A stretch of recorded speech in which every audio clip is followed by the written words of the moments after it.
Are people going to see the video? Yeah, we're doing Ever? video. I'm actually debating right now if I should hit the live button, but I don't see any reason not to. What do you think? Yeah, go ahead. Yeah, I think we're good. So, and you don't mind going live, Daniel? No, I don't mind going live. All I right. might move. I'm going to just move this up and down from time to time. It's not for privacy. It's, Feel free to change your backgrounds, you know, with a topic change or whatever you want. We're no stranger to that. I wish I had mushroom background. This is the podcast to do it. That's for sure. We can wait. We can wait for you to download mushroom backgrounds. Let's not. I'm just joking. But yeah, here we are. We're live. We're talking Mush.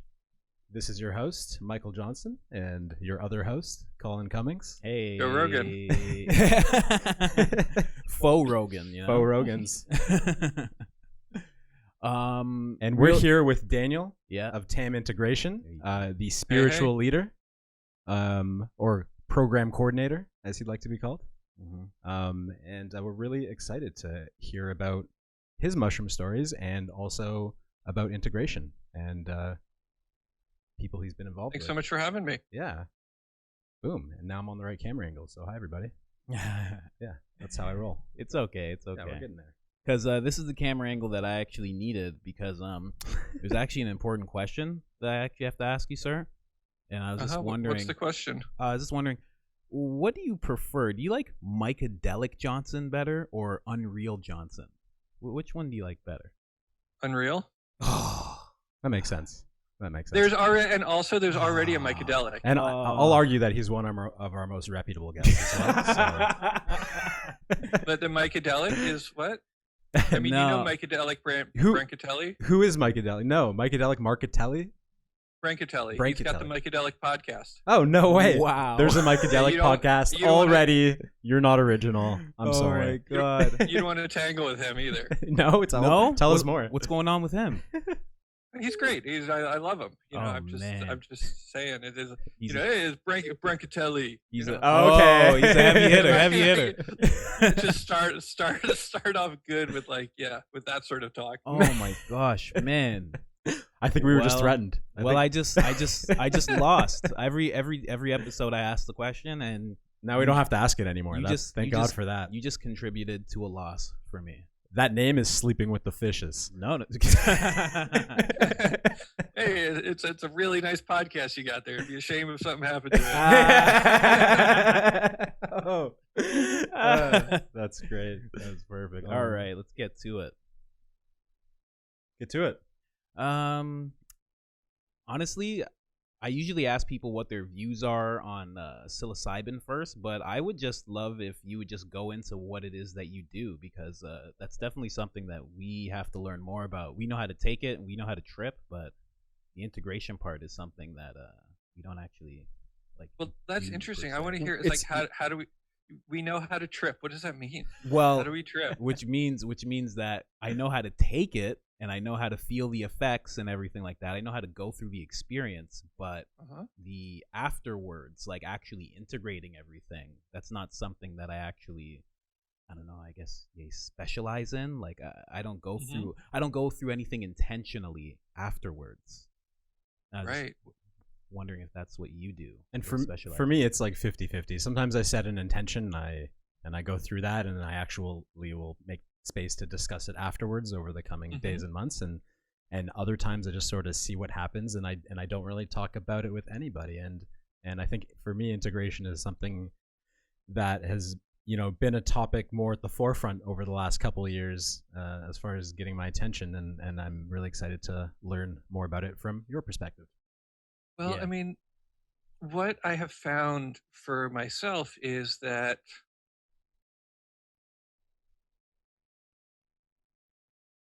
I gain insights about who I am and who I can be and who I want to be in the world, right? From these experiences, and then I sort of have to figure out how to actually make that happen. Right. Right. One of the super cool things I think about psilocybin is that it kind of shows me that about the assumptions and expectations that I had about what was possible, what I was permitted to do, and sort of revealed to me that a lot of the thoughts that I had about myself and who I could be and who I couldn't be were kind of all made up. Right? Like I was not like I had more choice and agency than I gave myself credit for. Okay. And does that make sense? I was gonna ask, like, can maybe you can give us some more insight into how you were before you ever did take mushrooms? I don't know. To I paint was like that picture. 13, so I don't really know. Ah, cool. I was like 14. That's awesome. I do. I see these pictures of these grown people that take psychedelics, later in life, and then they have these before and after pictures. I don't really have any I feel you. before pictures, except like a school photo from when I was like 12 or something. Okay, so then would you describe it more as like putting yourself into check? Like for me, like ego ebbs and flows, and sometimes mushrooms help me get grounded again in a way, like kind of what you said, like see your true self or see the way you want to be in the world. Well, and then of course it gets deeper. They don't show you all of the things all at once, right? You don't necessarily see all of. You're like, oh, right, I was like kind of wrong about that. It's like, oh, I could probably like, be more loving. It's like, oh, this is what it looks like when you're loving. This is what it looks like when you're not. It's like, oh, well, I should probably like work on doing that more. Right. You get the empathy, you feel the love, and you're like, man, I want to feel this. I want other people to feel this, right? Yeah, and then you get turned on to things. I wasn't reading Ram Dass when I was 13. Right. Yeah. It's like that didn't come until later, and that's sort of an preparation and integration process, right? The back of Be Here Now actually is an integration manual, right, from his perspective, right? And he had this very spiritual perspective. And the back of Be Here Now is something called Cookbook for a Sacred Life, right? It's like the whole book is set up like a psychedelic journey. It's like he talks about what his life was like before, right? And what he did to kind of get ready in his journey. And then he sort of like meets Maharaji, he meets the guru and starts taking like headfuls of LSD. And the whole middle of the book is just this wild ride. What's this book called? Be Here Now. Okay, cool. Got to get that. It reminds me of our other guest. Oh no, my laptop is wigging out here. Okay, so that reminds me of our other guest who was actually telling us about how he was before and all and like just all the terrible things he would think and do to his friends and stuff, and then after he's just now filled with love and empathy and all these things, and it kind of reminds me of that. I don't know what happened to my laptop. Yeah, and so yeah, go ahead. So the back section of the book is called Cookbook for a Sacred Life. Yeah. And it's like, okay, this is what you had, this experience of deep interconnectedness, of deep love and empathy, of deep kind of seeing truth underneath appearance. And you recognize yourself as an immortal being and you want to stay there, right? It's like we have this tendency to not necessarily want to come down. If things are horrifying, sure, we want to get out of the horror. But when there's the beatific experience of oneness, we sort of want to stay there. And, the question became for me is like, well, can I do that? Like how close to these things that seem more real and more true than ordinary life, right? Like how do I do that? How do I stay in connection with that? And so like, Ram Dass's thought was like, well, do practice. Do spiritual practice. This is your cookbook for a sacred life. And it, it asks that you do a certain amount of yoga and you do a certain amount of meditation, you do a certain amount of mantra and, self-study and study of books, particular books and service work and helping other people and stay connected. And so this is like a big part of an integration practice, right? And, it has evolved over time. Some of the good very well skilled and wonderful, psychedelic psychotherapists also started to evolve this practice as well. And, therapists are very much into talking, right? They're very much into talk therapy and sharing in groups and group process. And so that's become a big part of it too. Just telling your story, listening to other people's stories and going from there. It reminds me an integration circle, which are these sharing circles that we hold once a week on Zoom. It reminds me, like those old spaghetti westerns where there's like 7 guys and they each have a different piece of the map to the treasure.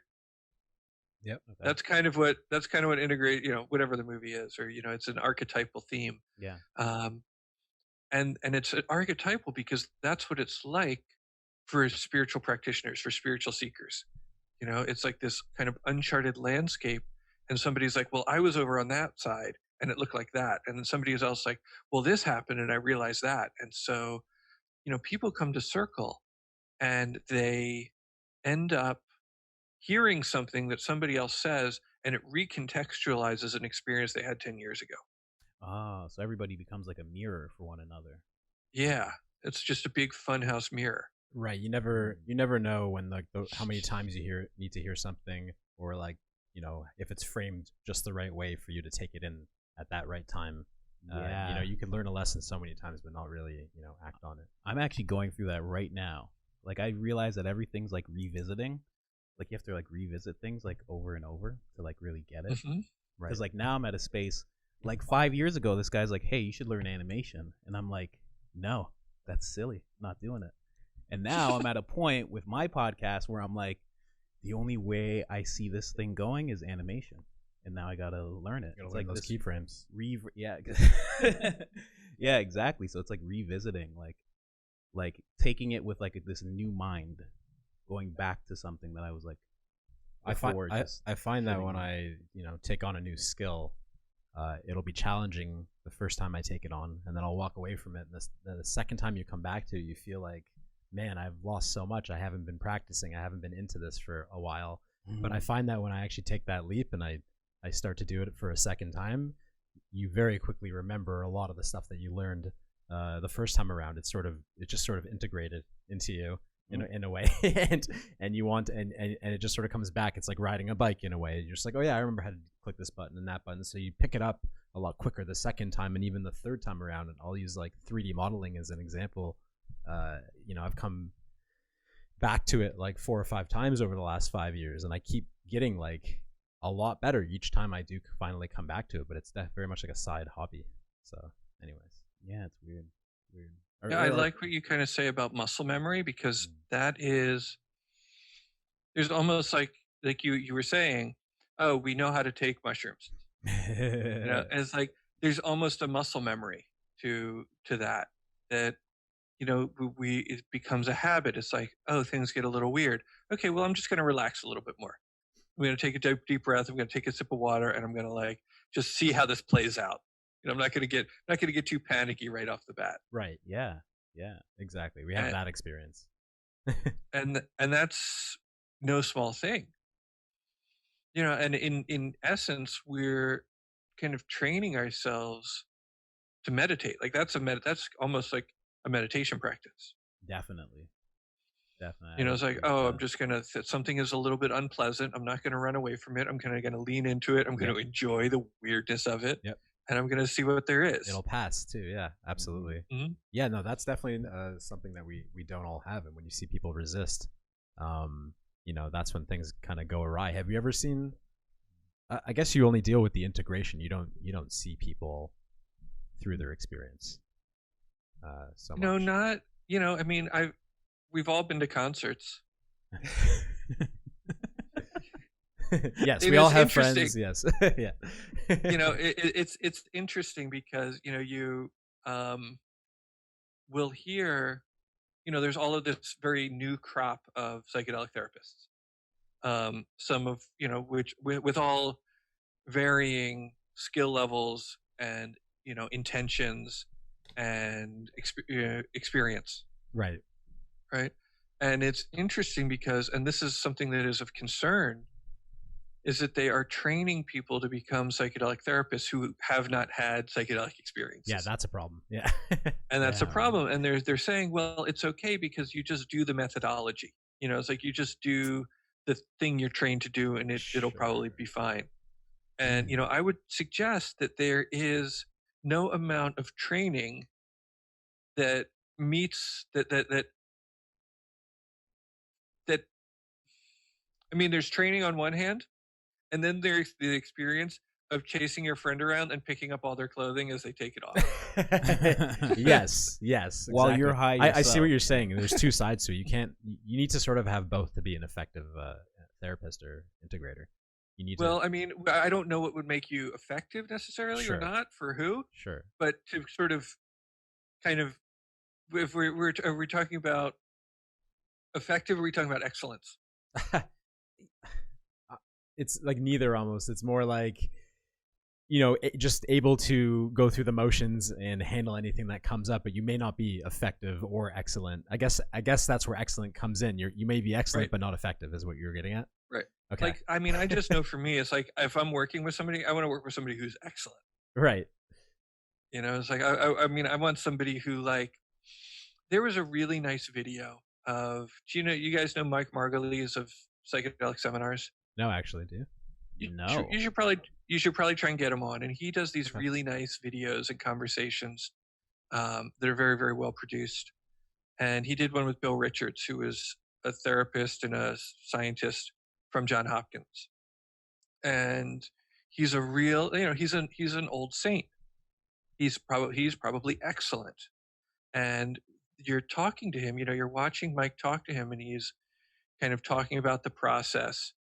And then, he just sort of turns to the camera and just has this kind of split second of just like ancient, ageless trickster. Like, sort of just like the glimmer that you see in somebody's eyes when they like really, really get it. Right. And it's like, I need to like sit, it's like, I want to sit with somebody who has like watched all of the flesh melt off their friends' faces. Right.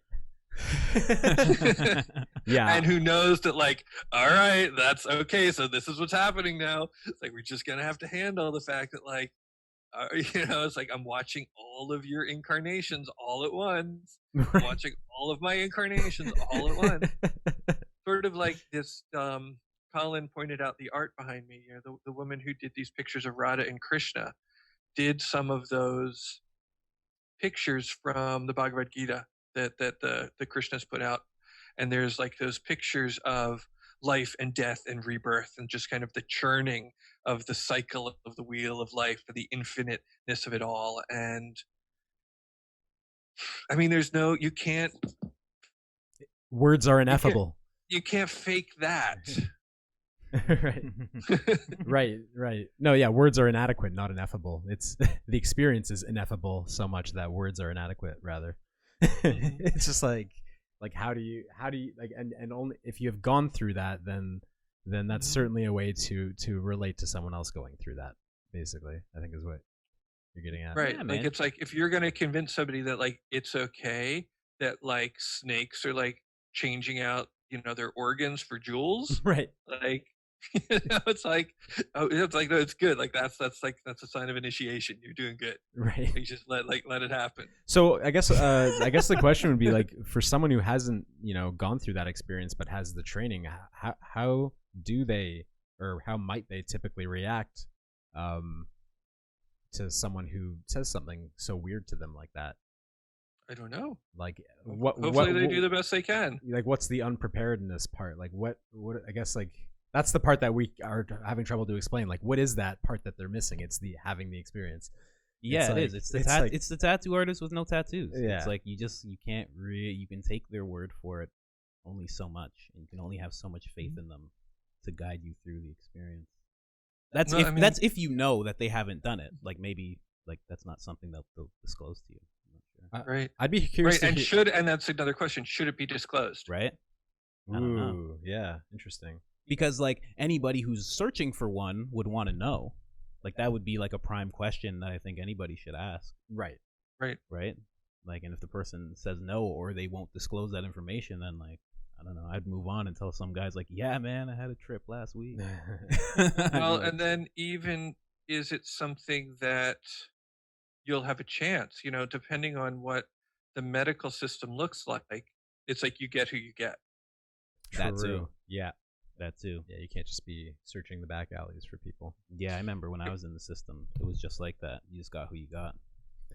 And it reminds me a little bit of, to riff on what we were just talking about. Did you guys see Hangover 2? Not to get too lowbrow or anything. Yeah. But when Chang says, "But did you die?" Yeah. But did you die? We all had a really rough weekend. He was like, "But did you die?" But did you die? Yeah. You're fine. Yeah. Exactly. That's what I go into a lot That's of actually trips really thinking, just thinking like, I won't die. Like, you're fine. No matter how rough it gets, I'm like, you're not gonna die. But you'll experience death. Yeah, exactly. Like, well, you're not gonna like. Don't worry, no one's gonna find you dead. I'm wondering what was your first? You said you've been doing them since you were 13, the magic mushrooms. I was wondering what your first guided experience was like. Like, when did you finally decide to get a guide, or were you guided on that first journey? What made me finally do that? To be honest, I don't do that a lot. I have had people do that, a bit, but it's more, I'm really more solo.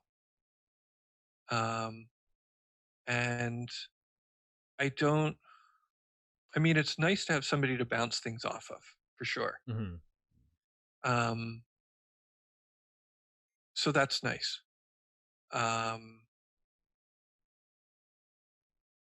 But most of the things that I do are kind of solo and practice oriented, right? So it's like I'm not necessarily doing therapy, if that makes sense. Like I'm not. I mean, Yeah. I do actually do have a therapist, and it would probably be fun to let him hang out with me while I was super high. I mean, that might be something that happens at some point. But I'm like into doing my meditation practice. I'm into doing my spiritual practices, and I mean, I'm into um, chanting mantras and doing visualizations and exploring things kind of in my way at this point in my life. I am currently actually really into. I'm taking a hard left here. Um, I'm currently into sort of meditations and um, kind of rituals around health and healing and the virus and protection and purification and things of that nature. Like I think that's really interesting to me, and um, as and I think that our listeners would probably do well to kind of set intentions that are sometimes less self-centered, or in some ways, or less.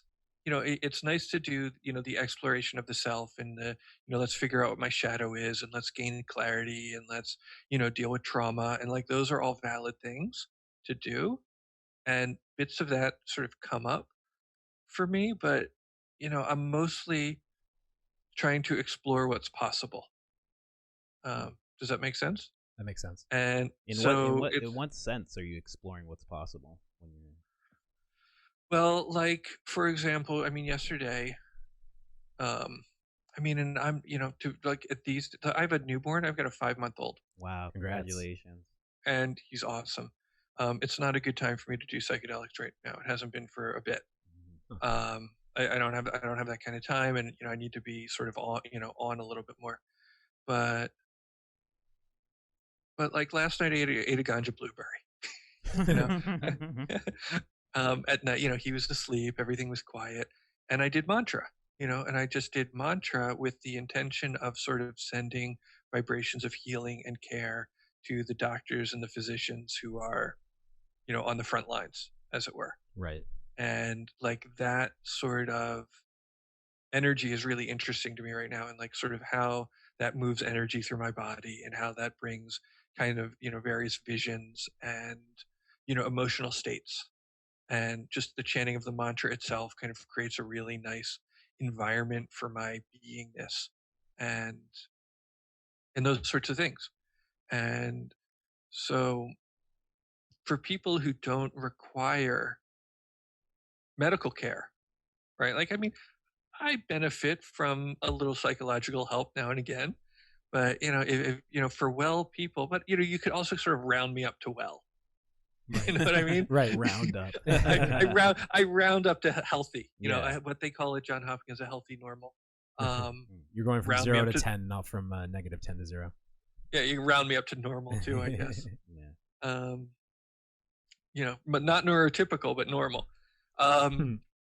And so for folks like that, it's kind of really nice to, like you say, figure out like I know how to do it. It's like, what does it mean? Like, I know how to do it. And it's like, how do I bring more intentionality to it? and sort of like some higher vibes sometimes, and maybe a little ritual, sort of make it a little wholesome. On my Instagram, I made a video about, um, the ritual of making smoothies for your friends. Like, what's more delightful? Like, Right. kind of dealing with things like That's great. with That was like our delight. ritual. Used to make me a mushroom smoothie or tea, rather, but Yeah, that was the ritual. Yeah. And so, I one of the things that I have kind of discovered is that, like, I'm not alone. I don't think I discovered it, right? I discovered it for myself, is that life is more delightful than I sometimes give it credit for, right? And even just who I am is more delightful than I give myself credit for sometimes. Right. And so, kind of adding, like, what does it look like to add to that delightfulness? And so, if it's things like, oh, it's like, we're sort of coming down a little bit now, let's make a smoothie. There it is. I used to make oatmeal coming down. Mm-hmm. Oh, there you go. Nice. Yeah. That was his thing. What would I do coming down? I wouldn't do anything. You tell me not to eat that oatmeal. Yeah, I'd be like, that's disgusting. I'd leave, but yeah, I didn't do anything. But you know what?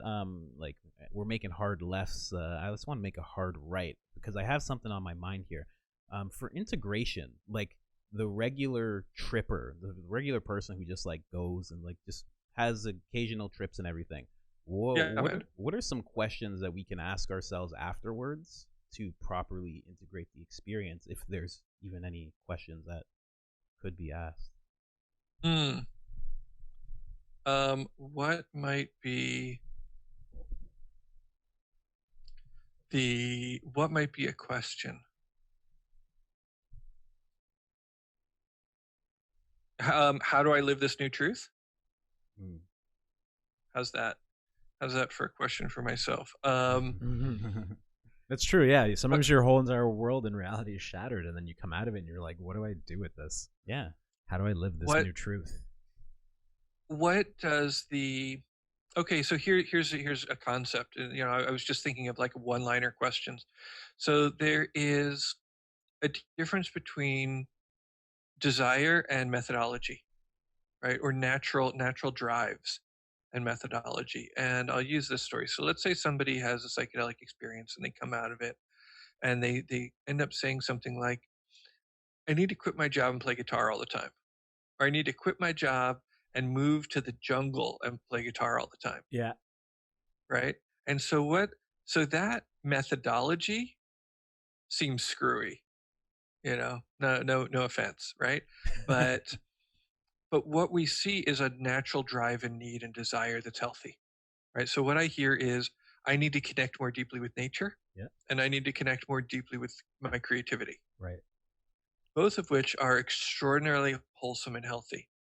And the thing is what often happens is we repress our natural needs, and then they come back with a vengeance. Right. The pendulum swings. Mm-hmm. So and so we also there's something glamorous about extremes as well.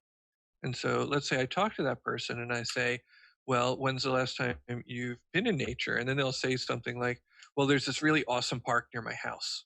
And so I'll say, okay, cool. Mm-hmm. When's the last time you were there? Mm-hmm. And they were like, well, when I first moved in, I was there like every day. But it's been like 3 years. Right. True. Right. It's like sometimes I walk through it on my way to work. And so then the thing is like, well, can you just make an effort to spend more time in nature in the life that you're having? It's like, maybe just like go to the park a couple of times a week and play your guitar under a tree. And then, decide that one weekend this summer you're going to go camping, and then just kind of see if that kind of nourishes you in the way that you're looking for without just having to like bomb your whole life. Right. And so what I'm really interested in is like, what is the symbols that I was getting and the sort of missions that I've been given, is how are they showing me which parts of my life are being neglected, and then how can I nourish those parts of myself in a sustainable way? Yeah. This is all so interesting to me because, like, you correct me if I'm wrong, but it's almost like integration goes like hand in hand with like self-care kind of thing, and I'm really into self-care. Nice background. Whoa. All right. All right. So that's what I was doing while we were talking. Oh, okay. I like when it was moving. There it goes. Jesus. Yeah, I think it's on. This is not an endless loop. It's not perfect. So it's self-care, and it's almost kind of a higher level. It's like, what does a real intentional personal self-care look like? It's another level of like harm reduction. Yeah. In some ways, and just figuring out what is sustainable and what is harmonious, right? It's another story that I heard from a guy who heard from a guy who heard from a guy. You're familiar with like the Shulgins, right? Sasha and Ann Shulgin. Shulgin? No, I actually don't know who that is. They're like the grandfather and grandmother of like MDMA. Really? I've never heard that before. Shulgin. Yeah, I'll remember that. Okay. They wrote the book T-Call and Fecall, which is all of the different research chemicals that they. And we're back. Are we back? Yeah, we're back. I just had to restart our OBS. Okay, cool. But, everything seems to be working now. So the book is called, what was it? T-Cal?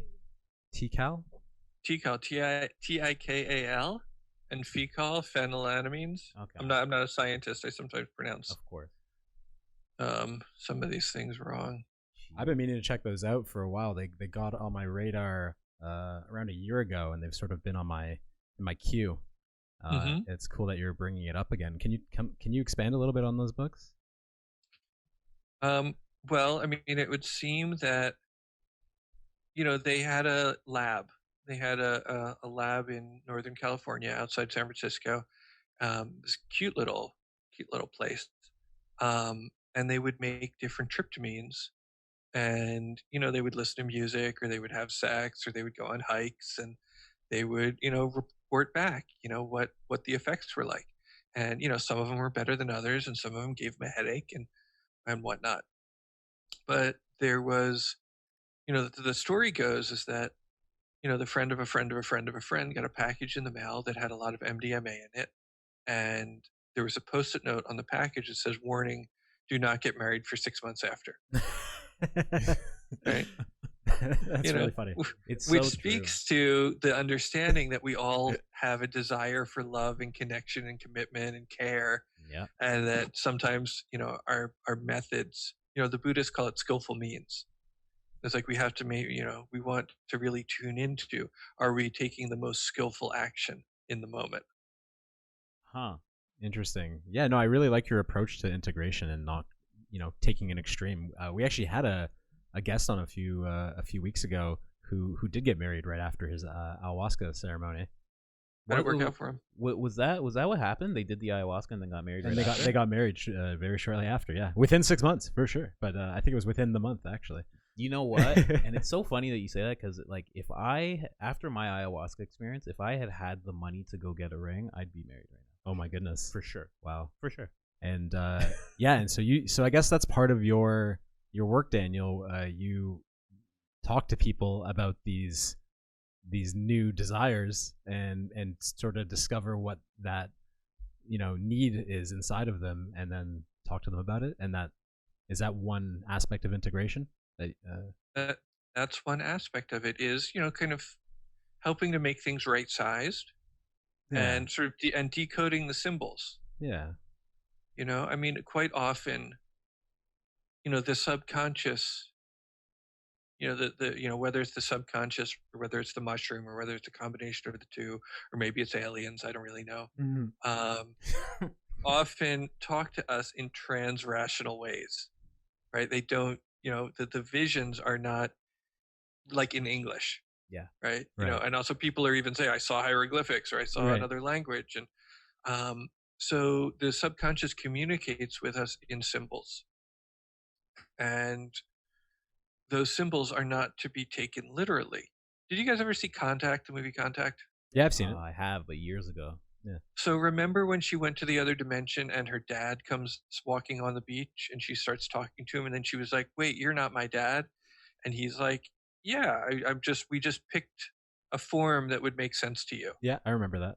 And if she had been like, "Nah, you're my dad," like she would have missed the point, right?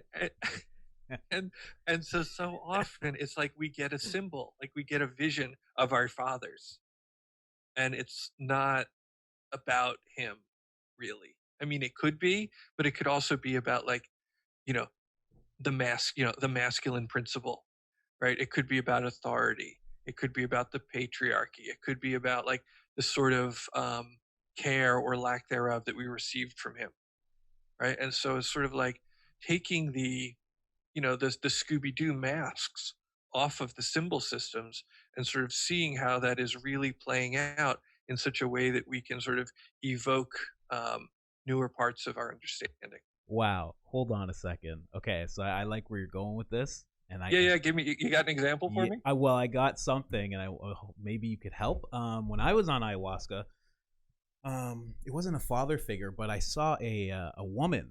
I saw a very young girl, Native American girl, and then I saw a very old Native American girl, woman. And then I saw a horse that after I let it go, the horse had my face on it. Oh, yeah. And it was like running at like top speed. And like, what does that mean? And now he owns a horse. It's crazy. It's crazy. I keep telling him. No. But what could that mean, those symbols? Because those are definitely symbols, because they didn't mean anything to me at the time. Well, so can I ask, how did they interact? Did they say anything to you? Did they? The young girl was just on a swing, and she literally jumped off the swing, bursted into like a dream catcher kind of sequence, and then the older woman appeared, and the horse didn't interact. The horse broke away from me. I was holding the horse. And well, let's go back to the young girl. Okay. Right, because all of a sudden, all of a sudden we got like a whole new cool piece of information. She was on a swing. Oh, yeah. And then she jumped off of it, right? Yeah. So it's like that we have these aspects of sort of like play, and we have these aspects of like sort of the pendulation of the swinging back and forth, right? And change and all of that sort of thing. What was she wearing? She was like as if you could picture any, like if you just turned on the news and they were talking about, First Nations people, and they were like dressed in like their natural garb, like how they dress. She was dressed like that. She had pigtails that went down very far. And the old woman was dressed the same, but much older, and her pigtails were like very gray. Her hair was gray, and she was like chanting a song. There was a song happening. Right. And so kind of, tell me about swings.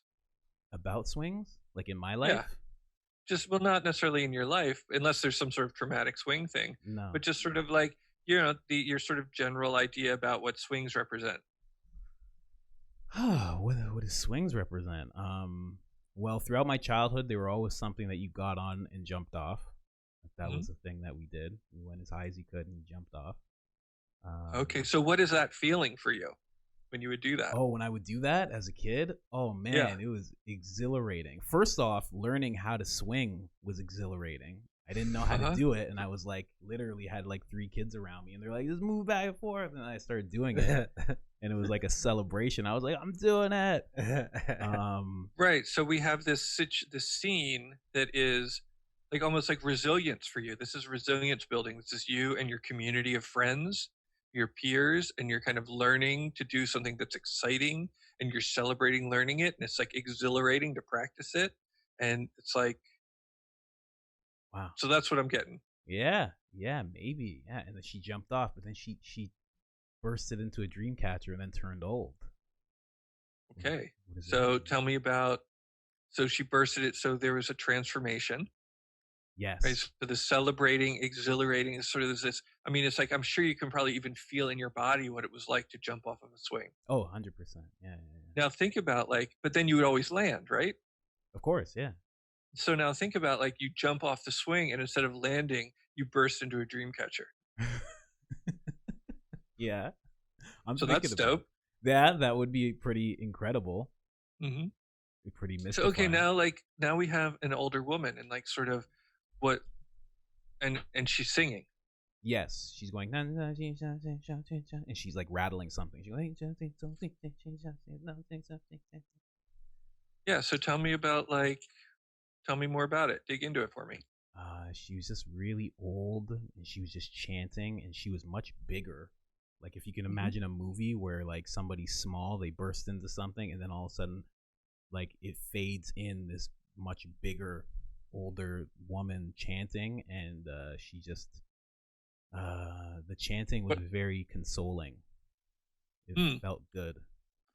Right on. And so what's the look in her eye? I didn't look in her eye. She was kind of like looking down. It was like almost like she was in a trance, I guess you could say.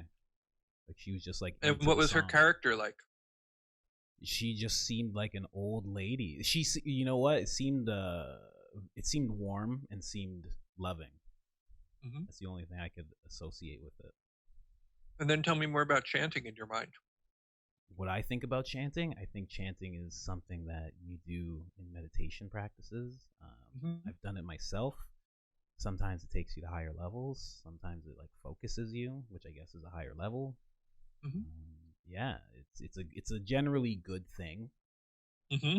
It's pretty good as long as we're saying the right things, I guess. And as long as we're not in like that second Indiana Jones movie. Yeah, exactly. Exactly. Yeah, so like that's fucking.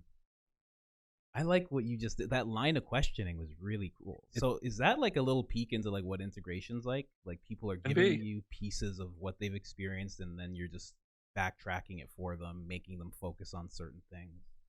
Yeah, there's a lot of that. Well, now I want you to kind of relate the two. I want you to like tell me about the transformation from one into the other. Now that we sort of have fleshed it out a little bit more with our rational mind. All right, fleshed it out. The from young to old. Well, she jumped off. I mean, the exhilaration. Well, you know what? Huh. Wow. Okay. So during that experience, I had a lot of. I wanted to. Something was telling me to ask for my girlfriend's hand in marriage, and as of recently, my goal is always to be like very rich and like this and that. But recently, I've been only wanting marriage and fatherhood. Like that has taken over as like the most important thing. That step, taking that step, and ever since that experience, I've changed in that way. I guess you could say.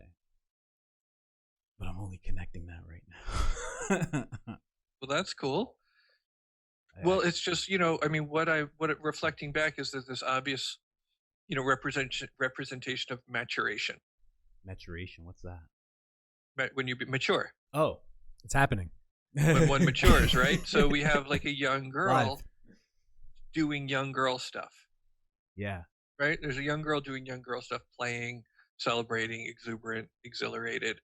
And then there's this dream catcher. It's almost like, there's this transformation, and then the culmination of that, those experiences bring us into like this reverent place of like prayer and chanting and compassion and consoling, which is sort of what you would picture from like, sort of like a grandmother figure of things. And it just sort of makes me think about like, how, phenomenon emerge in their own time. Things happen in their own time. And, how do we just sort of recognize that we also are moving in our own natural pace of things, as sort of the rhythm of the chant of our own lives. Yeah. Huh.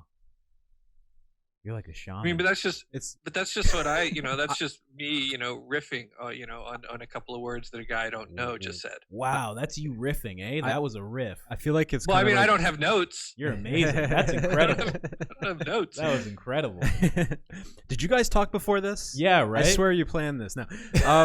Yeah. So it's almost like reading hieroglyphics in a way. You're seeing these symbols that are actually from his mind, and then you're attaching meaning to the, I guess, the order. It's like kind of like a tarot card reading. Yeah, tarot. Yeah, almost like a tarot card reading. It's just like I had the girl on the swing, and then I had the old lady. Yeah, because you're not telling me anything. You're making me talk about it. You're making me make the connections.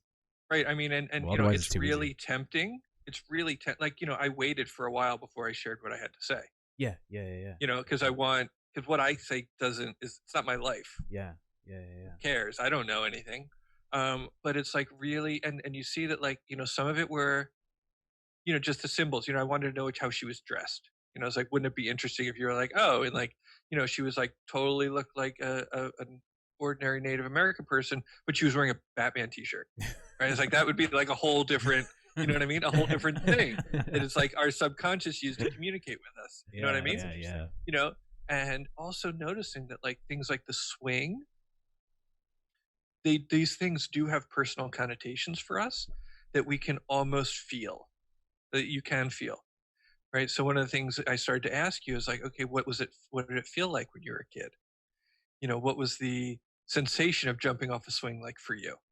And it brought a smile to your face. You're like, oh yeah, it's like this whole, like the whole, your whole own life is trying to communicate with you through your own feeling tones and your own memories. Oh, wow! I've never seen Colin speak of swinging that way before. That's for sure. Oh yeah. I've never Why would you? You brought it out. Exactly. There's never a reason for me to talk about when I learned how to swing. So yeah, it's about asking us like the right questions. With Brandon, Mallory, and Adam. They were, and Chase. They were present. That was the crew. Yeah. The swing crew. We were all together. They're swingers. When I learned how to swing. And resilience is important right now. Like in the time of the sheltering. Of course. Yeah. It's like people are like super run down, and kind of feeling beat up, and it's hard. And having those sorts of like memories of like good times are super important because they enable us to access the experience in the moment. Right? Because it's like Brandon and Mallory. Yeah. Like on one hand, that's a memory. Yeah. But on the other hand, it's like I asked you to like take a few breaths and feel what it was like to be there. And then that memory, it actually like you felt it in your body in the now. Yeah, definitely. And so it's like if we all took a little time to sort of like feel into that which has made us strong over the years, like it informs our nervous system. Oh, wow. I didn't even think of that. That does make sense. So visualization should play like a big part in that. Visualization, not only visualization, but allowing the visualization to create a physiological response. Yeah. So it's like Shem and Thomas and Pat, right? There was, when I was maybe 25, 26, and walking around the city at night, walking around Philadelphia with these guys, walking down Walnut Street, going to Rittenhouse Square to just, be guys in the square on like a warm summer night. And this sort of like, there's almost this sense of like being light because we're just like rushing through, like everything's fine, everything's awesome, and we're just like laughing and making jokes about stupid things, and like my body was almost like leaning forward, like I was like excited about life. My feet like barely touched the ground, and it was just fun and supportive. We were like in it together, and it was like a special time, and it's like one of my resilience memories. Interesting. I actually have a question. Would you mind sharing like one of your most meaningful mushroom trips with us? Oh, geez. And telling us that story. Because that's what we were here for. We're here to hear mushroom stories. Oh man, I've been doing it wrong this whole time. No, not at all. Not at all. It's twofold for sure. Yeah. I'm coming back to like one of my first ones for whatever reason. This is, just a very young, we had however many mushrooms we had. I was probably 15 or so, 14 or 15. And we were at the pool at the backyard at my mom's house and my house then. And so we were out at the pool and we went into, the bushes, like the woods behind the pool. And, split up our mushrooms. And it was probably me and Will and Bob back then. And, we choked down these things. And we had like a cassette boombox because that's what you had, and like Pink Floyd tapes. Amazing. Whoa. That's how I would roll at that age. Yeah, that is exactly how he would. How old are you right now, by the way? If you don't mind me asking. 44. Okay, I'm 33. Yeah. So this was like 30 years ago. Yeah. Wow. Cool. Prime time. Who was in the White House? You know, it's like I don't even. You know, I have no idea. Who was it all the way back then? Like 90. You know, it was probably like 93. We're probably talking however old I was in 93 or 90, mid 92. Cool. And I just remember the horror. You know, it's just like the intensity of the Pink Floyd. Yeah. Because we listened to early Pink Floyd. You know, this would have been like Saucer Full of Secrets, Ummagumma, Echoes, Animals? like that kind of thing. This wasn't like The Wall or, you know, stuff like that. It's not for us. It's just grimy then. Yeah. The early stuff. The early stuff is what, and just like the intensity of it, and just very like intense, yeah. You know, moving from, you know, we would sit in like the lounge, you know, the chairs around the table. You know, we spent a lot of time, like that was sort of like the council that we had then, was like, you know, the pool table with like the 4 or 5 chairs around it. And, you know, there was a lot of just like, you know, sitting with eyes closed and like opening up and being like, you know, like, whoa, you know, it's like a lot of like, did you see that kind of stuff? Yeah. And so there was a lot of that sort of like in and out. And then there was this one time I was over on a lounger, and everything, you know, and that's sort of one of my first visions of like harmony, like universal harmony. And I just sort of remember, because the pool was sort of like kidney shaped, you know, sort of like the ones that are, you know, it's like no hard edges, it's roundish. And I guess the grass had been cut, and the grass sort of was like, so it was like everything was sort of in harmony and in waves. And then even like the landscaping, my mom spent a lot of time, I mean, still does more than she should at this stage in her life. Love you, Mom. A lot of like landscaping, like that was her hobby. Right. So just like, you know, messing with the plants outside around the pool. And so like everything was just sort of boom, boom. And I was like, everything is just like, you know, I was like, everything is like everything. Everything is like, you know, and then like, it was like, everything is like Michael Jordan. There you go. It's amazing you can say that, and I can just be like, I understand. Yeah, right away. Everything's white. I was like, yeah. Well, the thing is like he was like at the top of his game back then, and the commercials were like, it was the Be Like Mike commercials. Yep, I remember those. And so like the mantra was like, be like Mike. Yeah. And it was like he was sort of like started to glow and hover in the center of the pool, and he was sort of the axis of perfection that like all of this other stuff was radiating out from. Wow. And all your mom's hard work, and then you credit Michael Jordan. Jeez.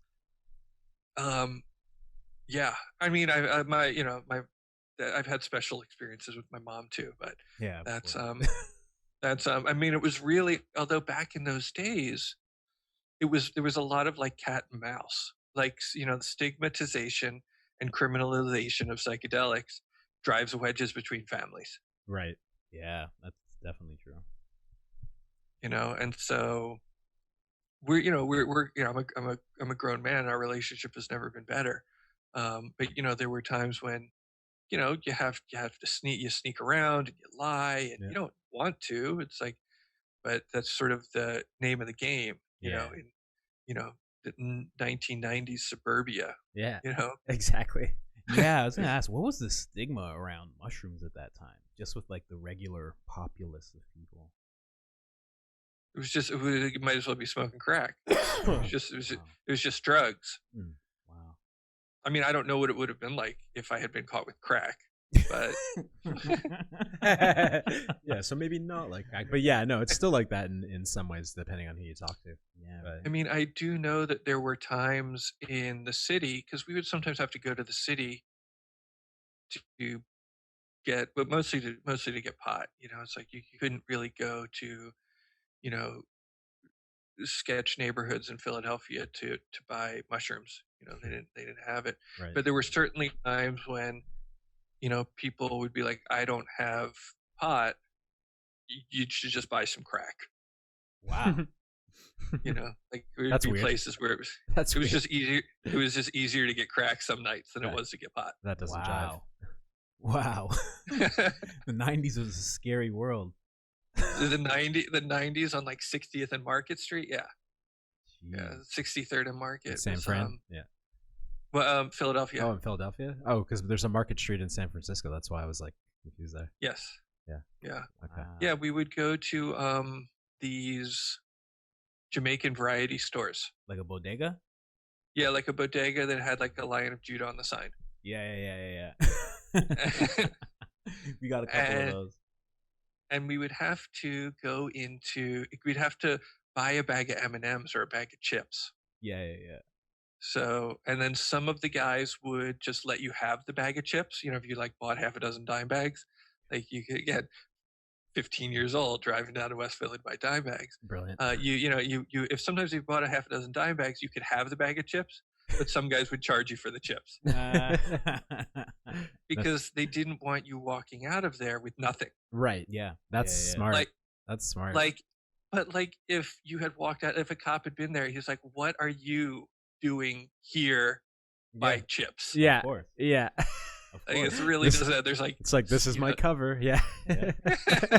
These These chips. Yeah. Basically. like 6 15-year-old white kids at 63rd and Market, like buying one bag of chips that like doesn't add up. That's amazing, man. Wow. Yeah. But yeah, the harmony, you know, it's like there's just something really just lovely and continues to be just about kind of tuning into the natural harmony of it all. Yeah.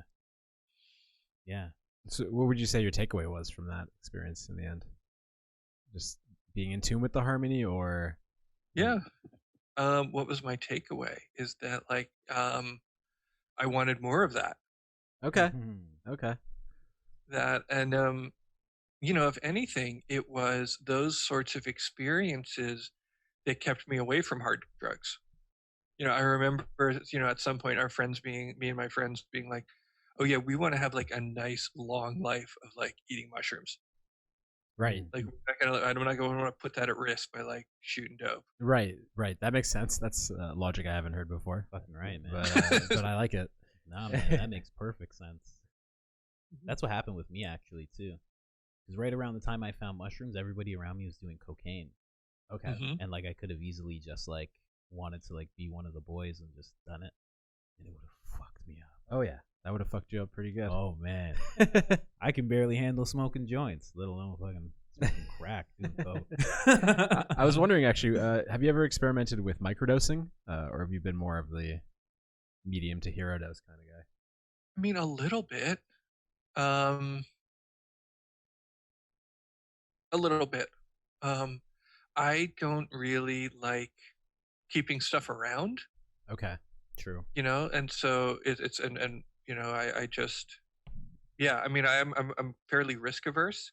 Okay. And so, you know, the idea of just like having that stuff around the house isn't I don't love, especially, you know, I've got like a website that says, "Hey, let's talk about drugs." Right. And so it's like there have been times when I've, you know, somebody would give me, you know, a dozen little, you know, mushroom capsules and stuff, and I would do that for, you know, I would take them, and it was pleasant. You know, that it's nice for, yeah, I mean, I really like that on a day when I'm going on a hike, or, you know, on a day when I want to like do some artwork or stuff like that. It didn't, I know people talk about how it helps them with their productivity. Mm-hmm. Yeah. I don't want to be, I have a low, you know, I spend a lot of time in front of a screen. I guess a lot of us do. Mm-hmm. And I don't, it pulls me, like, it's just like, no. You know, it's just like my system is like, no. Oh, like screens and and dosing. You're saying you're just yeah, like, like, I'm not doing this like, right now. I don't want to be like just a little bit high and like trying to like work on my website. Right, that makes a lot of sense to me. Usually, I'm like, technology's off limits if I'm feeling that buzz. Yeah. Yeah. And like, so like, oh, sorry. Go ahead. Yeah, and so just the microdosing as a productivity tool doesn't seem to work for me. Caffeine as a productivity tool seems to work for me. Okay. Although I like how you're phrasing that as these are different tools and they work for different people, different ways. We're all individuals. So I mean, although, I really woke up in, like, for example, after like eating the blueberry last night, I woke up in like a really great mood. Right. Like perhaps I'm more productive today because I ate a blueberry last night. Yep. And there have been times when I have taken the microdoses before bed and just wake up super refreshed. Right.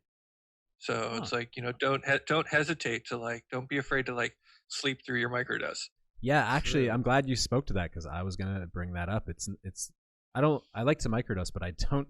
There's like a period of time where I don't want to really look at the monitor or look at the computer because it's a little heightened. So I like to, if I'm in a regimen, I'll microdose earlier in the morning, get it over with, and lie in bed or kind of clean the house, do something else, go for a walk, whatever it may be, and then I get to the in the zone phase of my microdose where it's like after it's past sort of now I can focus maybe 2-3 hours later or whatever it may be, and then like you said, even like the next day you have those lasting effects.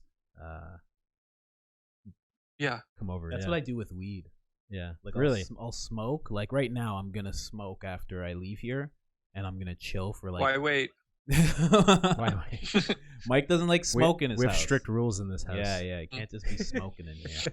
But like, what's gonna happen is like I'm gonna wait like 4 hours until I'm like in that zone of like clarity, still a little high, feeling good, and then I'm gonna start working on stuff. Yeah, it takes like a bit. Yeah, you need half an hour, and then you can get into the zone. Yeah, as I call it. But no, I'm glad you spoke to that as well, where you said you feel the next day is sort of your zone kind of moment after you've microdosed. Can I ask a question? Have you had any very difficult trips that were like really hard as you were going through it? Yes. And can you like walk us through that? I'd like to hear about that. Well, I mean, that was like a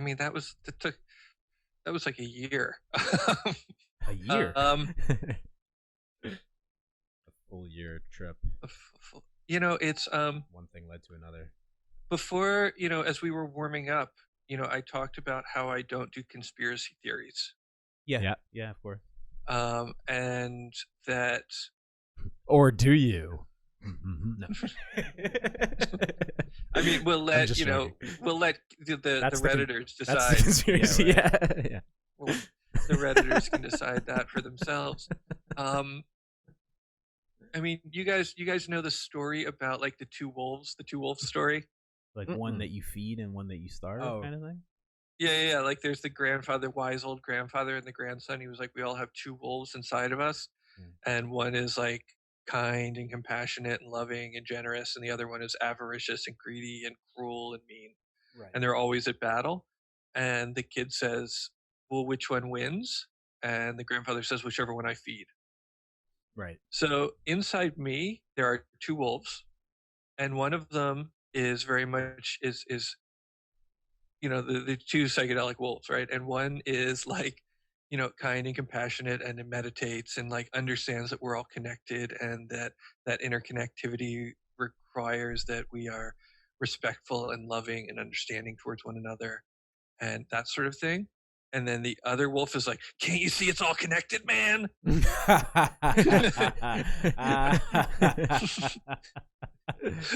He just wants to like, he really wants to go off the deep end and be like, and then, he's got theories about like what the license plate on the car in front of him means and shit like that. Right. It's like, oh man, it said 741. And that reminds me of the time. It's like, I can't, there was a time when like a lot of that shit was really real for me. Wow. Where like I couldn't like stuff on TV and like random occurrences and people looking at me funny was like a lot.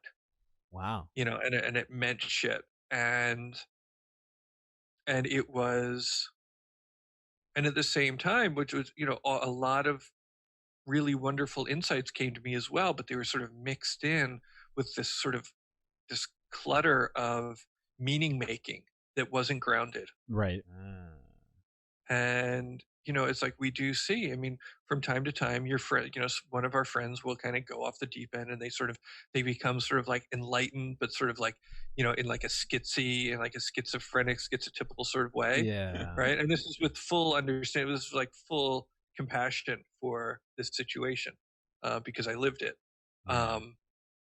And then what is it like to bring ourselves back into our body? We spend all of this time sort of like trying to bring the energy up and trying to like create this sort of ascension, enlightened experience. And the thing is that it when it happens sort of halfway, or it happens at an accelerated rate, and all of our like weird shadow material and unresolved issues sort of gets popped up with it, it can be very terrifying for us and even the people who care about us. Yeah. And so it's like, how do we kind of bring ourselves back down and recognize that, like, oh, I don't necessarily have to. First of all, I haven't worked out all my shit, right? There's like I think a Rumi or a Hafiz poem that says one of the biggest mistakes an aspirant on the path can make is to think that the 10,000 lunatics who have been residing in his head have all packed up and left. Yeah. Right. And so having like a little bit of humility in the face of wakefulness, it's like, okay, I'm waking up in some ways. I'm still Looney Tunes, right? And so I should probably have a little bit humility, and to sort of kind of also ground that in deep compassion, right? Deep humility, deep compassion. So all of this that you were just talking about, was all these feelings was the catalyst for this a psilocybin experience that made you Yeah, it was this way? to be. I mean, again, I'm sorry if I'm off topic. It was acid.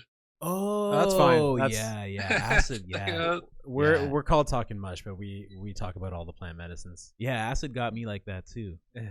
Definitely. I still have that wolf. I'm like 40% of like I want to start a conspiracy podcast. Yeah, I'm like I want to start one so bad. Yeah, you see more people like that because of the times we live in now. Especially, it's kind of like open the floodgates for those guys that were already thinking or on the edge of that mindset. Yeah, definitely.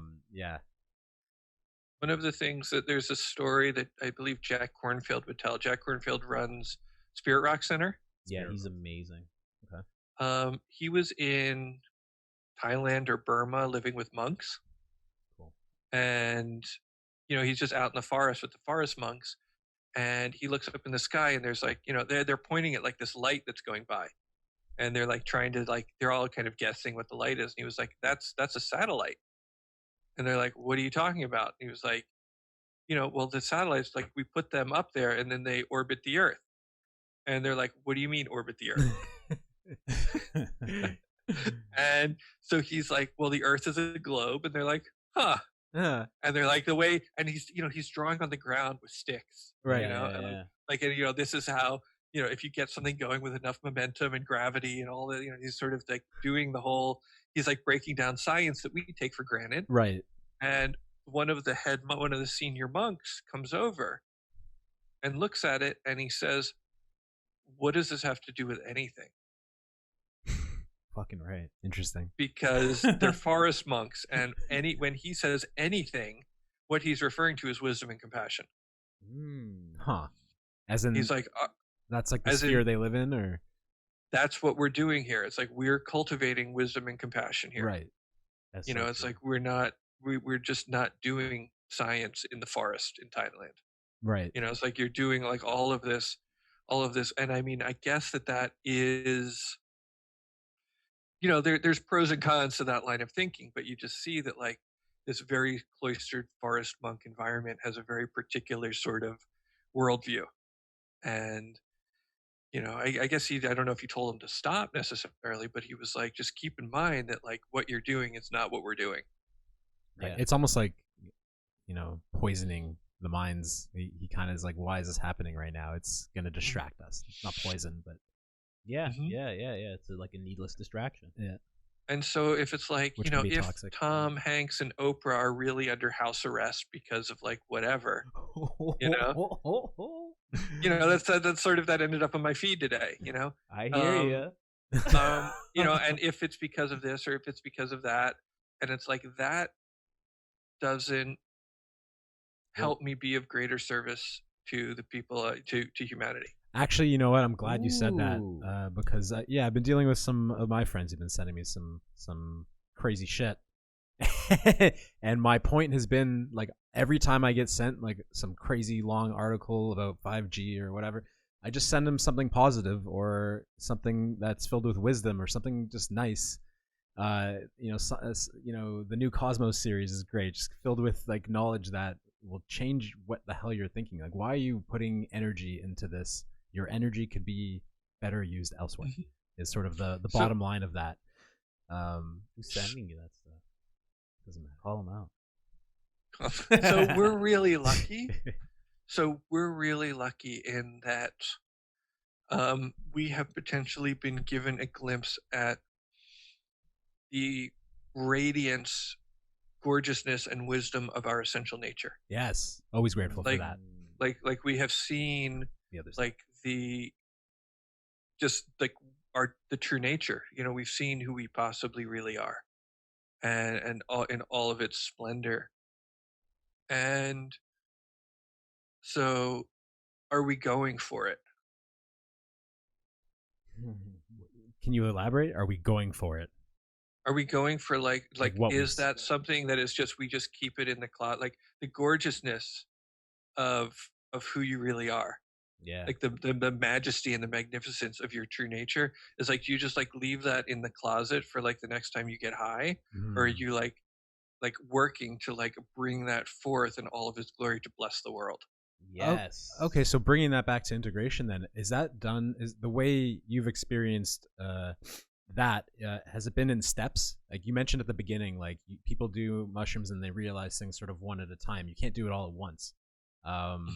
So is that sort of what you're saying there? What I'm saying is that like I don't know what 5G has to do with me going for that.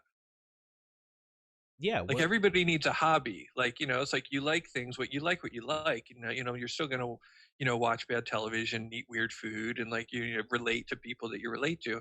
But it's like to what extent are your activities supporting your journey to embody that more fully, or is it not? Yeah. And so for me, it's just like getting my head wrapped up in stuff that like unnecessarily twists it around, like it's just detrimental for me. Yeah.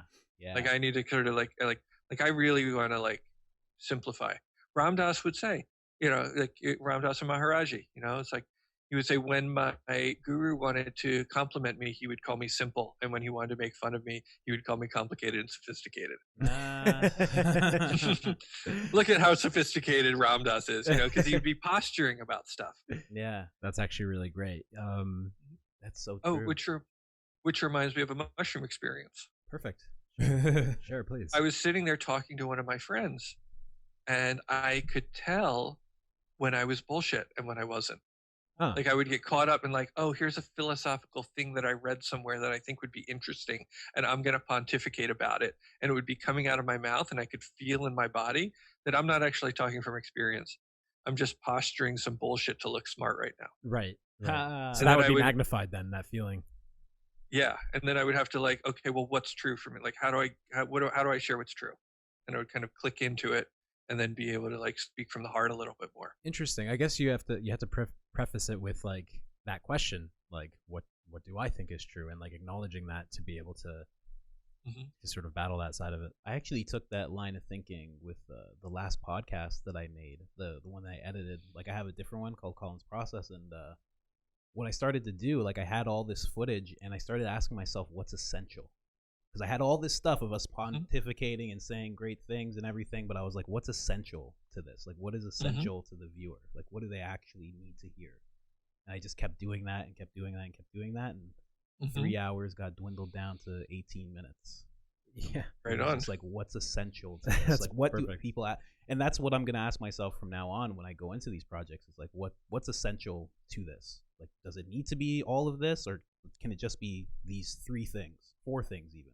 Like just really small. For me, I like going down like these little rabbit holes of different topics. these conspiracies or other things. But I always stop myself. I'll do it for like an hour. I'll read all these posts. I'll look into it. I'll be like, that was really interesting and fascinating. Now back to like the things that serve my end goals. Yeah. Is sort of how I do. I like to take those little like rabbit hole breaks, I call them, and explore. And then even like it's good to have someone to talk to about those crazy things, just to have a sounding board. But then leave it, like put it away after a minute. That's sort of what I'm hearing in a way, or one of the aspects of what I'm hearing from you as far as like getting bits and pieces out of the trip and then integrating those moving forward. So should we then take this line of thinking towards psychedelics? Like, how much do you actually need to do it? Like, what's actually? Well, that's the thing. I think Daniel was saying before that you get different things when you do the trips because you're almost effectively a different person year by year, and you're in a different context, looking at things from a different perspective. You now have different experience under your belt. So every 7 years, you're actually a completely new person. From a cell perspective. Yeah. But look at the biologists over here. That was one thing that I had to tell myself when I quit smoking during a mushroom trip. I was like, "Oh, you're a different person now. Right? You don't have to smoke." And that helps with taking that step. Yeah. So yeah, like you were speaking before too, like how someone will, have a mushroom trip and then go into the woods and play guitar or whatever. But what you hear is like, they've been suffocating themselves from nature and creativity. And yeah, for me over the years, I've done mushrooms plenty of times, and each trip has sort of like, I always try not to do that whole overboard thing. I'll always feel like it. You get that feeling of like exuberance or greatness, or I'm going to make a big change now, but very quickly that tapers off and you kind of come back to reality, and it's like, cool, what is my takeaway? What's the step I'm going to now include into my life to get closer to that, what serves me, right? I feel like those are the big steps, or what like that is a big like step to take, to like look at something and be like, how am I going to reroute my life even just slightly? Like, I know that I want to maybe do that, but I'm just going to do this. Like, I think that is a huge step. So yeah, what do you think, Dan? We just said a lot. About which part? Yeah, exactly, right. And I have 12 minutes. Okay, good to know. Perfect. Yeah. I have. Well, I mean, we do what we can do. We do what we can do. I don't see a lot of point in using psychedelics to reinforce why we're bad. Oh, yeah. And so I think that happens sometimes when people are like, I'm going to take a bunch of psychedelics, I'm going to change everything, and everything's going to be better. Mm-hmm. And then it kind of doesn't happen that way. Mm-hmm. And then that's just further proof that you're terrible. Interesting. Right? Which people love to do. People love their self-hatred. They cherish it. Oh, yeah. And so it's like, this brings us again back to kindness and compassion. Because it's like, is this a performance-based activity, or is this a development-based activity? Right? Am I doing psychedelics in order that like next month I sell more widgets?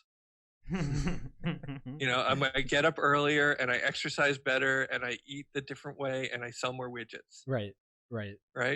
Or am I doing this to touch the part of my heart that is that melts all of the barriers to love? Yeah. And so it's like, the self-improvement game, it's like, where is it coming from? Is the self-improvement game coming from the joy? Is it me jumping off of a swing? Or is it me like trying to make up for the fact that like I feel like I'm unlovable? I have both. I've had both. Ooh, shocker. It's just a shocker to hear that that's relatable. Yeah, right? Exactly. Yeah, exactly. I love that. Unlovable, boy, yeah. Oh, easily. No. So it's like, that's, it's like spend more. And then the thing is you spend more time in that delightful, universal, harmonious place where nothing need change. Mm-hmm. Like, have you ever been in like a spot where like, oh man, everything's just perfect right now? Yeah. Every time I sit with my girlfriend. Right. Yeah. So like, do that more. Like, let that permeate the rest of your life. That's actually what I've been doing. I've just been like, what kind of life Do I have to live? What kind of profession do I need to have where I can do that more? And when I'm a father, I can do the kid thing more than the average dad would be able to. So would you say that, dude, like, you should get on that, dude. I am so digging being a dad. Right? Like I feel in my heart, like as soon as it happens, like a lot of people are scared and like frightful of money and all these different things. I feel like my whole life will be like ignited by that. And the thing is like I didn't necessarily care about being a dad. Like it wasn't real. I didn't think it was going to happen for me. I wasn't sure if if everything was working down there right.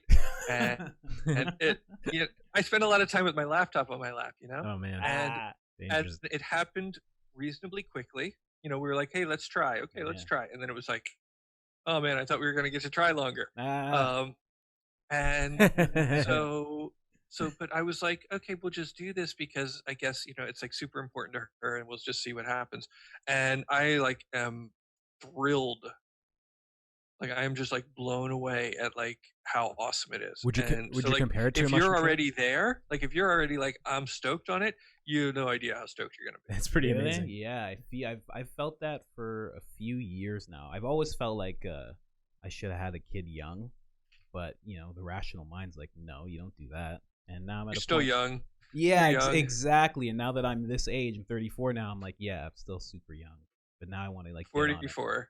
And I'm going to be in a walker at high school graduation. That's exactly my line of thinking. That's how my family tree has always been. So I kind of just want to like just get started. Just get started and see what's going on over there with that side of the coin. Would you compare the feelings of your child's birth with any mushroom experiences that you've had? I don't know, man. Yeah. I mean, it's like, I mean, that maybe is a whole other podcast. I hear you. Wow. I mean, it was intense. It was super cool. It was definitely super cool. I caught him. No way. Yeah. Wow. That's really cool. That was pretty cool. That's really cool. Like hung out with him like all night. It's like just held him through the night. I just didn't want him in a box all night. Yeah, of course. Right.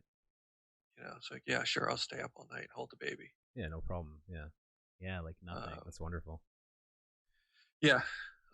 Super cool. Watch Lewis Black Netflix comedy on my iPhone. And holding the baby. Yeah, just chilling with the baby. That's nice, man. That's nice. Congratulations again on that. Yeah, that's huge. Amazing. Thank you.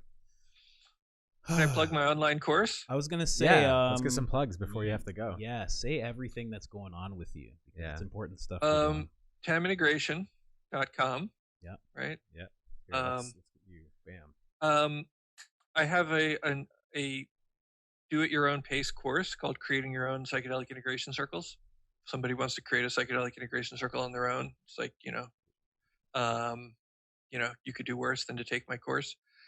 We have integration circles every Wednesday night currently on Zoom. Awesome. How many people attend those usually? Is it limited? 10. Okay. Cool. Good group of people. Awesome.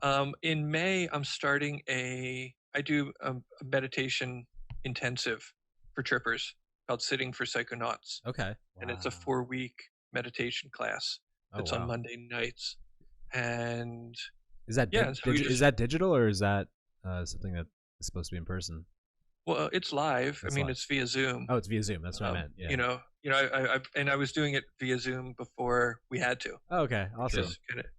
So people are just. Can you walk us through it? Like people are in their living rooms, and then you walk them through a guided meditation, and you said it's a 4-week program.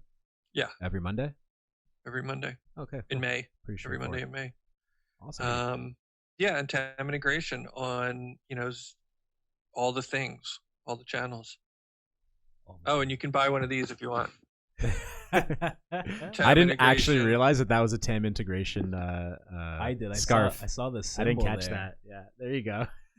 Wow, look at this guy. It's so good. That's how you integrate into the COVID lifestyle. You look so much. If you order one, I'll throw in a holographic sticker. You look 10 years younger. When you can't see my face. When you can't see the beard. Yeah. Cool, Daniel. Thank you so much. Thank you so much, man. Thank you for that little integration session as well. That was actually that was helpful.